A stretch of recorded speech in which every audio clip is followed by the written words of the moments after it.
A neural network is a computer model inspired by a human brain. Your brain is way better than a computer today, even with these large language models being really powerful. We think, wow, that is really cool. They're still not as good as you. You can still solve complex problems a little bit more easily. It's the whole point of a neural network. It's a model inspired by the human brain, designed to recognize patterns and solve complex problems. It consists of layers of interconnected nodes, which are neurons, like the human brain, where each connection is a synapse and has associated weights that can be adjusted during training. The typical neural network consists of an input layer, one or more hidden layers, and an output layer. They all have this pattern. They share this pattern. That's what there's a lot of different models.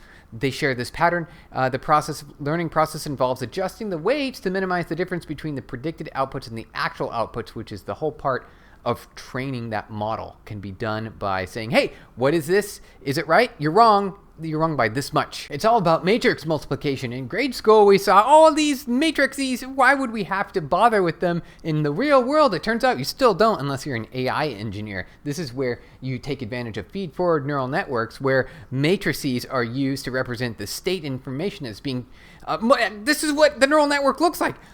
It really is just a matrix. See, you would think that it was way more complicated than this. There is some math involved in manipulating these numbers, but you are looking at the neural network right now. Isn't this same look where it's just matrix? It's just matrices. This is it. You just multiply matrices, you get the output, you multiply that with another matrix, and then you get the output of that, and then you've got an answer, and that's it. That's the whole point of neural networks. In this case, it's modeled after the human brain, and you multiply matrices with each other until you get the output. And this is what it looks like. You're looking at a neural network right here. It's just a bunch of numbers. If we're going to take a look at state of the art for machine learning and AI, the neural networks, there's a kind of new one, spiking neural network, which is designed to more closely match a human brain and how it works when you're learning and sort of remembering things. In an SNN, neurons fire spikes when their membrane potential reaches a certain threshold. The weights still determine the influence of inputs on the membrane potential, but the information is in the form of spikes. It's all based